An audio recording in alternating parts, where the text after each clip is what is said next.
A scientist from the future travels back in time to gather data on a virus that wiped out 99% of the human population.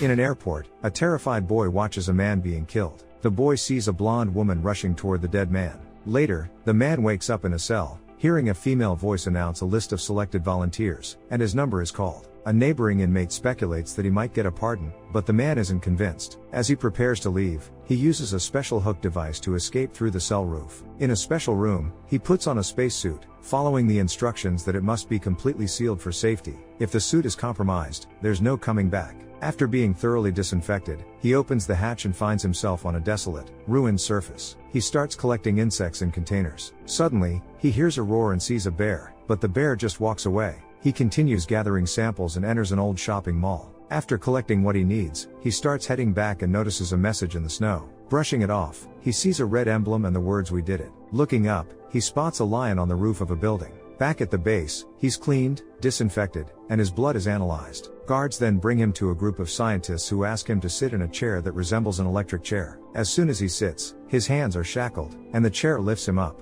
The scientists tell him they're pleased with his work and offer him a new project. If he succeeds, he'll be granted amnesty. In Baltimore, April 1990, a woman is at an art lecture when her pager goes off, prompting her to leave. She goes to the police station, where a detective tells her about a man who appeared in the street, nearly naked and disoriented. They brought him in, and although he started mumbling about viruses, they thought he was on drugs, but his tests came back clean. The woman, Dr. Catherine Riley, reads the man's name in the file and goes to see him in his cell. He's heavily sedated and only mumbles about needing fresh air without microbes. Dr. Riley tells him it's now April 1990. James is transferred to a psychiatric hospital, cleaned, checked for parasites, and dressed before joining the other patients. One of the staff members, Jeffrey Goins, offers to give a tour for a fee and explains the facility. James asks to make a call, but Jeffrey tells him it's not possible. James meets other patients and later appears before a panel of doctors. He tries to explain that he isn't insane and has information they don't know. He talks about a virus that will kill 5 billion people by the end of 1995, leaving less than 1% of the population alive. He says he wants to find the army of the 12 monkeys to learn more about the virus and help survivors. The doctors don't believe him.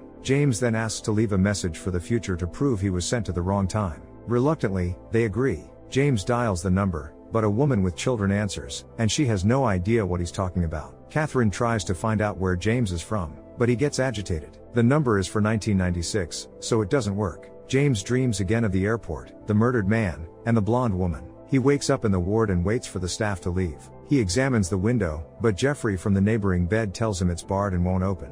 Jeffrey talks about microbes, claiming they didn't exist 200 years ago, and now everyone believes in them. He says he knows how to escape and offers to help James, but he himself doesn't want to escape, as he has arranged for people to tell his father, who will rescue him. As Jeffrey talks, James catches a spider and tries to hide it but ends up swallowing it. Jeffrey then starts shouting loudly, waking the other patients and attracting the doctor's attention. They calm him down. In the common room of the psychiatric hospital, the television shows experiments being conducted on animals. Jeffrey, outraged by the treatment, expresses his anger, and James agrees with him. Another patient, hearing their conversation, excitedly embraces the idea that humanity might deserve destruction. Later, Jeffrey gives James a key to escape. While Jeffrey creates a commotion to distract the staff, James uses the key and starts to leave. Although the tranquilizers slow him down, he manages to make it down a few floors. Unfortunately, he's soon found and surrounded by doctors and staff. After being heavily sedated, the psychiatrists chain him to a bed and lock him in solitary confinement. In the doctor's office, Catherine and the other doctors are meeting when a nurse arrives to report that James has disappeared from his cell. Despite being heavily sedated and restrained, he managed to escape.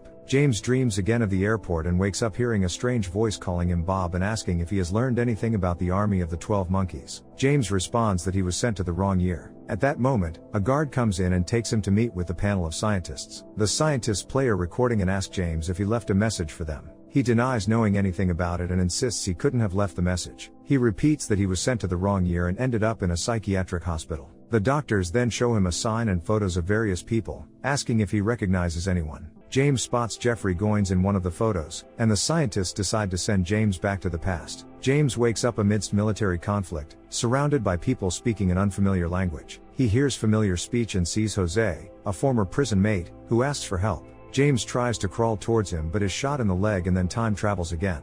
In Baltimore, November 1996, Catherine gives a presentation on Cassandra syndrome and promotes her book. After the lecture, a man approaches her during the book signing, complimenting her on debunking alarmists while mentioning theories about humanity's potential destruction.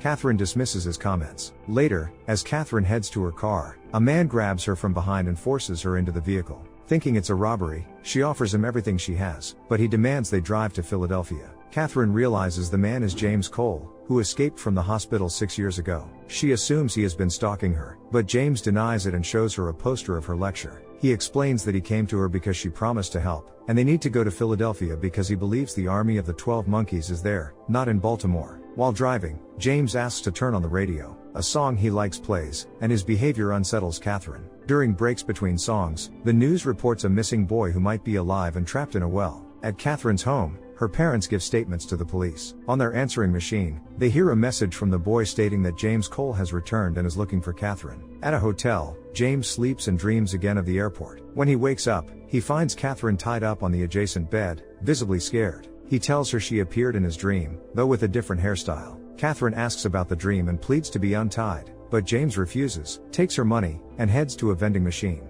Meanwhile, Catherine sees on the news that they are wanted. James and Catherine continue their journey. James explains that he needs to find the virus in its original form so a scientist from his time can study it and develop a vaccine. The radio reports again about the missing boy, and James says he used to worry about him but now believes everything will be fine, dismissing it as a hoax. On the road, James notices something on a wall and demands that Catherine stop the car. She complies, and while he tears down posters, she attempts to leave. His shouting makes her stop, and she gets out to check the symbols, which turn out to be just scribbles. They then encounter an old man who recognizes Cole as one of the time travelers and calls him Bob. The old man says that scientists hide transmitters in their teeth to track volunteers. After pushing the old man away, James follows a red trail, leading them into a building where they run into gangsters. James fights and kills them. James and Catherine dash outside and spot a building adorned with a pig's head, just like the one in the photo the scientist showed him. He realizes they've found the right place. Inside, they encounter 2 men and a woman. The group doesn't know anything about the army of the 12 monkeys. James, resorting to threats, pressures them until they reveal what they know about Jeffrey Goins. They explain that Jeffrey, who became a media sensation for protesting outside his father's lab, quickly grew bored and wanted more excitement. He and 11 others broke away to form the army of the 12 monkeys, initially planning to hunt humans. However, Jeffrey betrayed them by calling a press conference where he praised his father's experiments and announced he would work at the lab to prevent animal suffering. While they talk, James finds a notebook. James and Catherine switch to another car. As they drive, Catherine tries to convince James that he's been deluding himself and believing his own lies. The radio announces a search for a man and a kidnapped woman. James, not wanting to hear it, turns off the radio. His gunshot wound is worsening. He tells Catherine he was injured during the war, but she doesn't believe him, so it seems irrelevant. She persuades him to stop at a gas station to remove the bullet and treat the wound. They stop in a forest where Catherine treats James's wound. She suggests he turn himself in, but he refuses. James hides under a car near a mansion where a party is underway. Jeffrey is among the guests. A guard informs Jeffrey that someone he knows has arrived. When James approaches, Jeffrey pretends not to recognize him at first. However, when James mentions the 12 monkeys, Jeffrey invites him to dinner. Upstairs, James demands the virus, but Jeffrey appears confused, insisting the virus was James's idea. James angrily explains that humanity now lives underground and the world belongs to cats and dogs. Their argument is interrupted by security, who capture James. He manages to fight them off and escape. Back in the forest, James opens the trunk of the car to find Catherine locked inside. Once freed, Catherine attacks James, accusing him of causing Jeffrey to destroy humanity with the idea he got in the hospital. Exhausted by his claims, she begs him to surrender. Hearing police sirens, she tries to attract their attention. Suddenly, James vanishes. Catherine gives a statement to the police, claiming that James saved her from a gang and needs help. The next day, the news reports that the missing boy has been found. It turns out he was never missing. His friends admitted it was a prank, and he had been hiding in a shed nearby. James wakes up to find scientists around him. They're pleased with his work but have placed him in a hospital due to his unstable state. He's been granted a full pardon. However, James is clearly disoriented and starts shouting that the people around him aren't real, leading the doctors to sedate him. Catherine visits her supervisor at the psychiatric hospital, trying to prove that James wasn't insane and that everything he said was true. She insists that he knew about the missing boy, which means 5 billion people are at risk. Her supervisor dismisses her concerns as mere stress-induced delusions. Meanwhile, James regains consciousness and hears a strange voice again. The voice expresses a desire to see the sky and ocean, be up high, breathe fresh air, and be with Catherine. Catherine wakes up to the phone ringing. The detective informs her that the ballistic analysis of the bullet she handed over showed it was from World War I. She leaps out of bed to check the photos in her book and finds a picture of a wounded soldier with James next to him. Catherine is stunned, struggling to process the connection.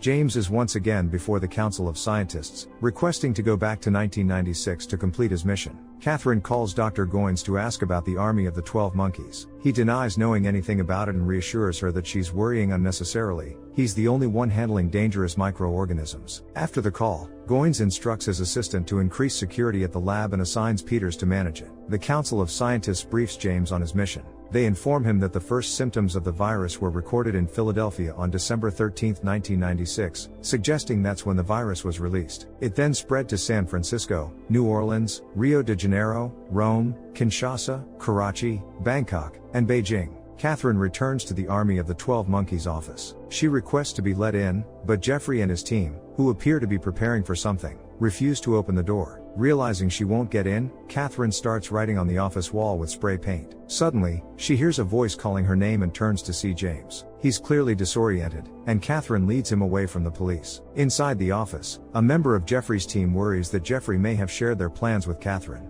Jeffrey dismisses this, claiming that the 12 Monkeys didn't even exist in his mind while he was in the hospital. He theorizes that the doctors studied his brain, then used the data to create a model that predicted his thoughts and actions for the next decade. This, he believes, is how Catherine knew about the Army of the 12 Monkeys. Catherine skillfully evades the patrols with James, and they check into a hotel room for an hour. In the room, Catherine tries to get James to recall details, but he remembers nothing and insists he's mentally ill. She pleads with him to remember, as his warnings about the impending disaster are true. During their conversation, an unknown man bursts into the room, attacking Catherine and accusing her of interfering with his work. James intervenes, knocking the man down and dragging him into the bathroom. There, he uses a knife to extract a tooth with a transmitter from himself. The commotion attracts attention, and the police are called. When the police burst in, they only find the man in the bathroom. Meanwhile, Catherine and James leave the hotel and get off a bus. Catherine heads to a phone booth to dial the number. James looks around and realizes they are at the same mall where he previously collected samples. Catherine returns a few minutes later, relieved but frustrated. She called the number, but it turned out to be for a carpet cleaning service. She left a message on their answering machine.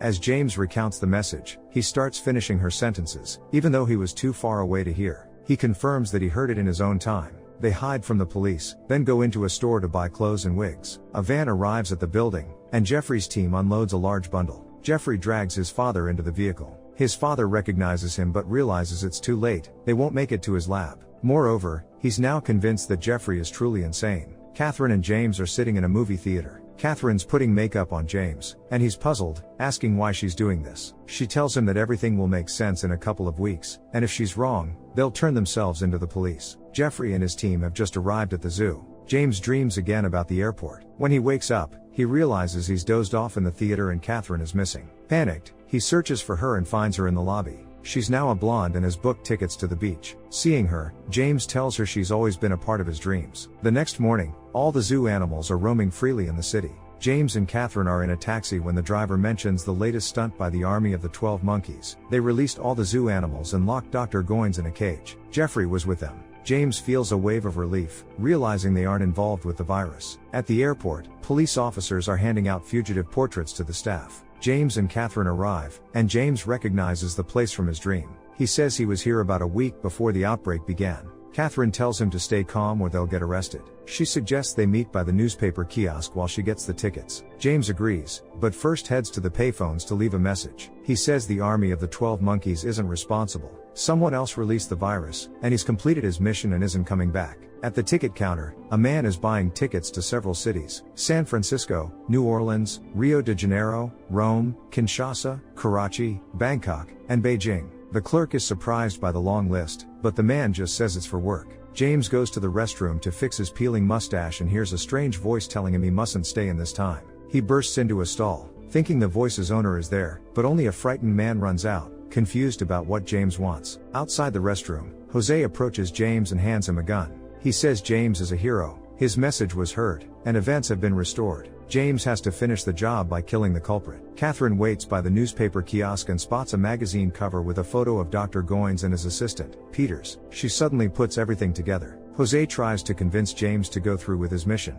warning him that if he doesn't, he'll have to kill Catherine. James looks around and sees other time travelers, realizing he's out of options. Just then, Catherine rushes up to James, saying she's seen Peters, the scientist's assistant, who's obsessed with destroying the world. They both hurry to find him. Meanwhile, Peters is going through security screening for his luggage. After scanning his bag, the worker asks to see the contents. Peters opens his bag, showing a permit for biological samples, but the worker insists on checking the vials. At the airport, a boy arrives with his parents. James and Catherine struggle to reach Peters, but they're held back by the crowd. In a desperate move, Catherine spots Peters and shouts for him to be detained because he's carrying a dangerous virus. Unfortunately, no one seems to pay her any mind. James finally breaks free from the throng and starts chasing Peters, pulling out his gun as he runs. However, he can't catch up or get a clear shot. As James gets closer, arriving police officers open fire on him, and he falls, killed in front of a young boy. This boy is James Cole, and the memory of this moment will haunt him in his dreams for the rest of his life. Peters boards a plane, and next to him sits a woman from the future's Council of Scientists. She's outraged by the shooting at the airport and introduces herself as Jones, a specialist in insurance. Young James, sitting in a car with his parents, watches a plane take off through the window. Who do you think is responsible for the tragedy that wiped out humanity? Perhaps if people from the past hadn't tried to alter history, this tragedy might never have occurred?